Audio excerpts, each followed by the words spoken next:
আসসালামু আলাইকুম dear viewers, চলে এসেছি দাম্পত্য জীবন সুখী হওয়ার কিছু টিপস নিয়ে।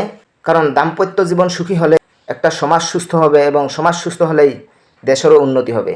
তো বন্ধুরা, শুরু করছি। আপনার স্ত্রী যখন আপনার কাছ থেকে সময়, যত্ন, ভালোবাসা কম পাবে, তখন দেখবেন সে তার চাহিদা বাড়াতে থাকবে। শাড়ি, গয়না, আসবাবপত্র কিংবা ঘর সাজানোর যাবতীয় জিনিস কিনতে বায়না ধরবে, বিলাসবহুল জীবনযাপন করতে চাইবে। আপনার থেকে যখন সময়, যত্ন কিংবা ভালোবাসা কম পাবে বা পাবে না, তখন সে অন্য কিছুতে নিজেকে ব্যস্ত রাখতে চাইবে। আবার আপনার স্বামী যখন আপনার কাছ থেকে মানসিক এবং শারীরিক সাপোর্ট পাবে না, তখন তার মেজাজ খিটখিট করে থাকবে আপনার সাথে, অকারণে ঝগড়া করবে, সব কাজে ভুল ধরা শুরু করে দিবে। স্ত্রী যদি শারীরিক কিংবা স্বামীর মানসিক চাহিদা পূরণে ব্যর্থ হয়, তবে সে পুরুষ কখনো সফলতার মুখ দেখতে পারে না। সে থাকবে কেবল হতাশাগ্রস্ত। সত্যি বলতে, পুরুষ মানুষ সব সহ্য করতে পারে, কিন্তু তার শারীরিক কিংবা মানসিক চাহিদার অপূর্ণতা সহ্য করতে পারে না।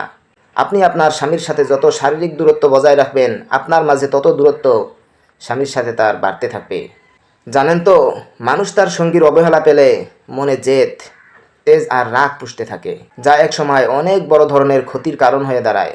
সংসারে তৃতীয় পক্ষের আগমন ঘটে, সম্পর্ক বিচ্ছেদের দিকে চলে যায়।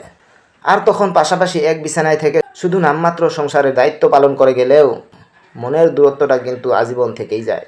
সংসারে স্বামী স্ত্রীকে থাকতে হয় একে অপরের পরিপূরক হিসাবে। তাই পরস্পরের দোষ না খুঁজে বরং পরস্পরের যেটা প্রয়োজন তা পরস্পর মিলেই মিটিয়ে নেওয়া উচিত। একজনের মানসিক সাপোর্ট লাগলে তাকে মানসিক সাপোর্ট দিন, সময় দিন, যত্ন দিন। অপরজনেরও শারীরিক সাপোর্ট লাগলে তার শারীরিক চাহিদা পূরণ করতে চেষ্টা করুন। কেউ কাউকে দোষারোপ না করে পরস্পরের মন জুগিয়ে চলার চেষ্টা করবেন। পৃথিবীর সব কিছুই কিন্তু ক্ষণস্থায়ী, চিরদিন থাকে না।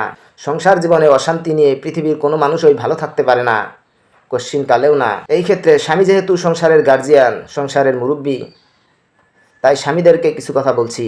মহাকবি রবীন্দ্রনাথ ঠাকুর বলেছেন, যে স্বামী সকালে ঘুম থেকে উঠে স্ত্রীকে কমপক্ষে 5 মিনিট জড়িয়ে ধরে রাখে, তার কর্মক্ষেত্রে বিপদের আশঙ্কা বহুত কম থাকে।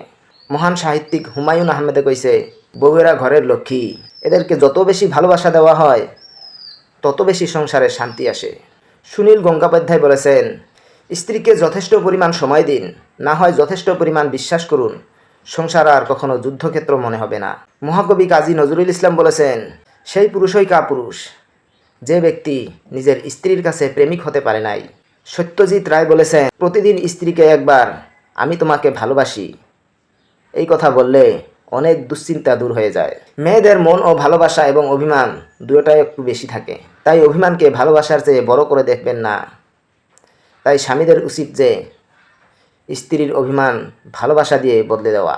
একটা শিশুকে মা এই পৃথিবীর মুখ দেখাতে যত পরিমাণ কষ্ট সহ্য করে, একজন বাবা সারা জীবন সন্তানকে ভালোবেসেও তা পূরণ করতে পারে না।